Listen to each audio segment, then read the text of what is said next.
ወደ ቻናላችን ቤተሰቦች እንኳን ወደ ቻናላችን በደህና መጣችሁ። አሁንም እግር ኳሳዊ በሆኑ ጉዳዮች ተመልሼ መጥቻለሁ። በሰዓት የምንመለከታቸው ለኖቬምበር ወር ለሚደረገው የ2025 የጎልደን ቦይ አዋርድ 25 እጩዎች ታውቋል።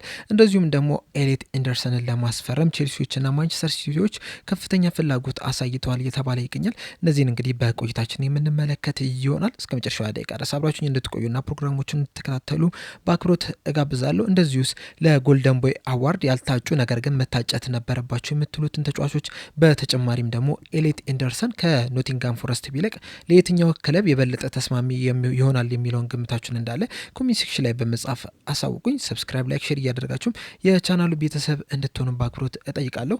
አሁን በቀጥታ ወደ ያስኩላችሁ ጉዳዮች ማመራ ይሆናል። በመጀመሪያ የምንመለከተው ኤሊት ኤንደርሰንን የተመለከተውን ዘገባ ይሆናል። እንደ ቢቢሲ ስፖርት ዘገባ መሰረት ከሆነ እንግዲህ ማንቸስተር ሲቲዎች ኤሊት ኤንደርሰንን ከኖቲንጋም ፎረስት ለማስፈረም 75 ሚሊዮን ፓውንድም ለማቅረብም ተዘጋጅቷል እየተባለ ይገኛል። በእርግጥ ማንቸስተር ሲቲዎች ብቻም ሳይሆኑ ቼልሲዎችም እዚህ ተጫዋች ላይ ከፍተኛ ፍላጎት አላቸው እየተባለ ይገኛል። ኤሊት ኤንደርሰን እንግዲህ ከኒውካስል ዩናይትድ ወደ ኖቲንጋም ፎረስት በ2024 የክረምት የዝውውር መስኮት ነበረ ማቅናት የቻለው። በዛም እንግዲህ አንድ ሙሉ ሲዝንና የዘንድሮን ሲዝን መጮት ችሏል። ያለፈው ሲዝን እንግዲህ ለኖቲንጋም ፎረስት ድንቅ የሚባል እንቅስቃሴን ማድረግ የቻለ ተጫዋች ነው። 42 ጨዋታዎችን ማድረግ ሲችል 2 ግቦችንና 6 አሲስቶችን ማስመዝገብ የቻለ ነው። ነገር ግን ደግሞ ከጎልና ከአሲስት በተጨማሪም እንግዲህ ጨዋታን ኮንትሮል የሚያደርግ ተጫዋች ነው። ኖቲንጋም ፎረስቶች በሚፈልጉት አጫወት ለመጫወት እንግዲህ የዚህ ተጫዋች በዛ ቡድን ውስጥ መኖር በጣም ወሳኝ ሚና ተጫውቷል። በተለይ ደግሞ ከኋላ በመሆን እንግዲህ ኳሶችን እየተቀበለ ከተከላካዮች እንደዚሁም ወደ አጥቂዎች በማቀበል የጨዋታውን ቴምፖ በመቆጣጠር እንግዲህ ለኖቲንጋም ፎረስቶች ከፍተኛ ግልጋሎት እየሰጠ ያለ ተጫዋች ነው። ባለፈው ሲዝን እንግዲህ በ2024/25 የውድድር ዘመን በአጠቃላይ በነበረው እንቅስቃሴም 7.1 ሬቲንግ የተሰጠው ተጫዋች ነው። በዚህ ሲዝንም እንግዲህ እስካሁን ድረስ 9 ጨዋታዎችን ማድረግ ችሏል። ለኖቲንጋም ፎረስት አንድ አሲስት ማድረግ ሲችል 7.6 ሬቲንግ የተሰጠው ተጫዋች ሆኗል። በዚህ ሲዝን ያደረጋቸውን እንቅስቃሴ ስንመለከት ራሱ በቅርቡ እንኳን በተካሄደው የሀገራት ጨዋታ ላይ ለእንግሊዝ ብሔራዊ ቡድን ሲጫወት እንግዲህ 90 ደቂቃ ሉቲቪያ ጋር እንደዚሁም ደግሞ ከዌልስ ጋር 69 ደቂቃዎችን መጫወት ችሏል። በእነዚህ ባደረጋቸው ጨዋታዎች ላይ እንግዲህ ከሉቲቪያ ጋር 8.7 እንደዚሁም ደግሞ ከዌልስ ጋር 7.8 ሬቲንግ የተሰጠው ተጫዋች ነው። በተለይ ደግሞ በዚህ ሲዝን እንግዲህ ከሚድላንድ ጋር ባደረጉት የአውሮፓ ጨዋታ እንግዲህ ለኢሮፓ ሊግ ጨዋታ ላይ 8.5 ሬቲንግ የተሰጠው ተጫዋች ነው። በፕሪሚየር ሊጉ እንግዲህ ከኒውካስል ጋር 6.8 ሬቲንግ ነው የተሰጠው። ከዛ በፊት በተደረጉት ግን ከሰንደርላንድ ጋር 7.7 ከሪያል ቤትስ ጋር 8.1 ከበርንሌ ጋር 8.0 እንደዚሁም ደግሞ ከአርሰናል ጋር 6.7 ሬቲንግ የተሰጠው ተጫዋች ነው። ከዛ በፊትም እንግዲህ ከዌስትሃም ጋር 7.1 ክሪስታል ፓላስ ጋር 7.2 ከብሬንትፎርድ ጋር 8.2 ሬቲንግ የተሰጠው ተጫዋች ሆኗል።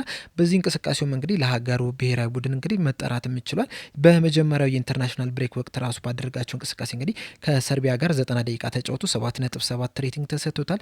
እንደዚሁም ደግሞ ከአንዶራ ጋር 8.3 ሬቲንግ የተሰጠው ተጫዋች ሆናልና በጨዋታው ላይ እንግዲህ ምን ያህል ጥሩ እንቅስቃሴ እንደሚያደርግ በእነዚህ በሚሰጡት ሬቲንጎች ራሱ በደንብ ማወቅ እንችላለን። በአሲስትና በጎል በማስቆጠር እንግዲህ ብዙ የሚታወቅ ተጫዋች አይደለም። ነገር ግን ደግሞ ከኋላ መመስረት ከፈለክ ጨዋታውን ቴምፖ መቆጣጠር ከፈለክ እንደ 6 ቁጥር እንደ 8 ቁጥር መጫወት የሚችል ተጫዋች ነውና በጣም ድንቅ ኳሊቲ ያለው ተጫዋች ነው። ኒውካስል ዩናይትዶች እንግዲህ ይህንን ተጫዋች ለኖቲንጋም ፎረስት ሲሸጡት ራሱ ፈልገውት አይደለም የሸጡት፣ ተገደው ነው የነበረው። በዛ ሰዓት እንግዲህ የፒኤስአር ችግር ነበረባቸውና ወይ እሱን መሸጥ ነበረባቸው፣ ካልሆነም ደግሞ ለሊቨርፑል አንቶኒ ጎርደንን መሸጥ ነበረባቸው። እነሱም እንግዲህ ኤሊት ኤንደርሰንን በመሸጥ የፒኤስአር ችግራቸውን መፍታት ችሏል። ነገር ግን ደግሞ በሰዓቱ የነበራቸውን ተጫዋቾች ራሱ ስንመለከታቸው መሀል ላይ ጠንካራ የሚባሉ ተጫዋቾች ነበራቸውና ለዛም ነበረ የሸጡት። በኖቲንጋም ፎረስት እንግዲህ ድንቅ የሚባል እንቅስቃሴን ማድረግ ችሏል። ለማንቸስተር ሲቲ እንግዲህ በጣም የሚመች ተጫዋች ይመስለኛል። ጨዋታን ከመቆጣጠር አንጻር፣ ከኋላ መስርቶ ከመውጣት አንጻር ማለት ነው። እንደዚሁም ለቼልሲም ራሱ ቢሄድ መሰለፍ ይችላል። ነገር ግን ደግሞ ቼልሲዎች በዚህ ሰዓት እንግዲህ በጣም ብዙ ተጫዋቾች አሏቸው።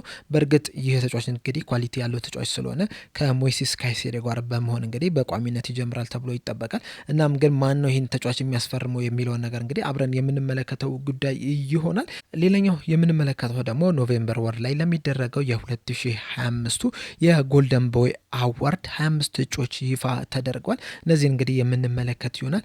ይህ የጎልደን ቦይ ሽልማት እንግዲህ የሚዘጋጀው በጣሊያን ጋዜጣ የሆነው በቱቶ ስፖርት ነውና ሁልጊዜ እንግዲህ የሚዘጋጅ ዝግጅት ነው። ይህ እዚህ ዝግጅት ላይ እንግዲህ አንድ ተጫዋች ይህንን ሽልማት ለማሸነፍ የተለያዩ መስፈርቶችን ማሟላት አለባቸው። በዋነኝነት እንግዲህ 3 መስፈርቶች አሉ። አንደኛው ከጃንዋሪ 2025 በዕለት 2 ወይም ደግሞ ከዛ በኋላ የተወለደ ተጫዋች መሆን መቻል አለበት። ሁለተኛው ይህ ተጫዋች እንግዲህ በአውሮፓ በሚገኙ 25 ሊጎች ቶፕ 25 ሊጎች ውስጥ የሚጫወት ተጫዋች መሆን መቻል አለበት። በሶስተኛነት ደግሞ ከዚህ በፊት የጎልደን ቦይ አዋርድ አሸናፊ መሆን የለበትም። በዚህ ምክንያትም እንግዲህ ላሚን ያማል በዚህ ውድድር ላይ የማይሳተፍ ይሆናል። ከዚህ በፊት እንግዲህ የተለያዩ ምርጥ የሚባሉ ተጫዋቾች ማሸነፍ ችለዋል። ይህንን ውድድር ለመጥቀስ ያህል እንግዲህ ሊዮኔል ሜሲ፣ ምባፔ፣ ሃላንድ፣ ሮኒ ይህንን ሽልማት ማሸነፍ የቻሉ ተጫዋቾች ናቸው። ባለፈው ሲዝን በ2024 ላይ በተዘጋጀው የጎልደን ቦይ አዋርድ ላይ ደግሞ ላሚን ያማል ከባርሴሎና ማሸነፉ አይዘነጋም። አሁን ላይ እንግዲህ 25 ተጫዋቾችም ይፋ ተደርጓል።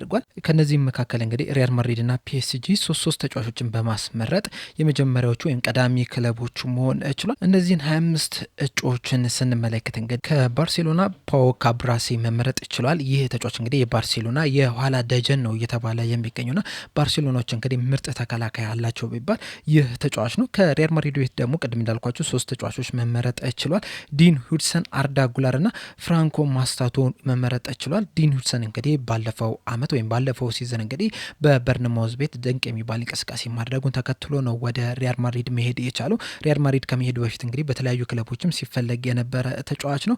ፓሪስ ሴን ጀርሜን በበኩሉ እንደ ሪያል ማድሪድ ሁሉ 3 ተጫዋቾችን ማስመረጥ ችሏል። እነዚህም ተጫዋቾች ደግሞ ዲዛይር ዱዌ፣ ዋረን ዜሪ ኤምሪ እንደዚሁም ደግሞ ሳይኒ ማይሉ መመረጥ ችሏል። በተለይ ደግሞ ዲዛይር ዱዌ አምና ፒኤስጂዎች የሻምፒየንስ ሊጉን እንደዚሁም ደግሞ የሊጋቸውን ዋንጫ በሚያነሱበት ሰዓት እንግዲህ በጣም ድንቅ የሚባል እንቅስቃሴን ማድረግ ይችላል። የፒኤስጂም ቋሚ ተሰላፊ መሆን የቻለ ተጫዋች ነው። ጁቬንቱስ በበኩላቸው አንድ ተጫዋችን ማስመረጥ ችሏል። እሱም ደግሞ ኬነን የልደዚ ነው። ይህ ቱርካዊ ተጫዋች እንግዲህ በዚህ ሰዓት በተለያዩ ክለቦች እየተፈለገ ነው የሚገኘው። ከነዚህ ውስጥም እንግዲህ አርሰናልና ባየር ሙኒኮች ተጠቃሾቹ ክለቦች ናቸው። በእርግጥ ጁቬንቱሶችም እንግዲህ የዚህን ተጫዋች ኮንትራት ማደስ ይፈልጋሉ። ሌላኛው ከአርሰናል የተመረጡትን ተጫዋቾች ስንመለከት ደግሞ አርሰናሎች 2 ተጫዋቾችን ማስመረጥ ችሏል።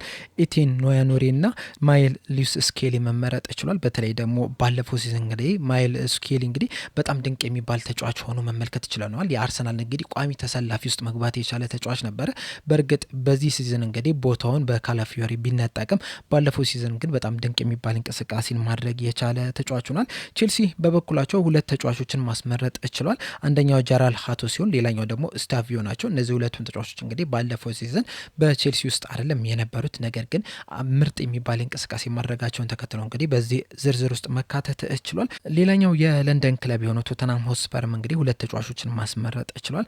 አንደኛው ሉካስ በርጋቪኒ ሲሆን ሌላኛው ደግሞ አርችግሬ ናቸው። አርችግሬ በተለይ ደግሞ ባለፈው ሲዝን እንግዲህ ቶተናሞች ምርጥ የሚባል እንቅስቃሴን ባያሳዩም ነገር ግን ደግሞ የተለያዩ ቦታዎች ላይ እየተጫወተ የተለያዩ ቦታዎችን ከቨር እያደረገ እንግዲህ ምርጥ እንቅስቃሴ ሲያደርግ የተመለከትነው ተጫዋች ነው።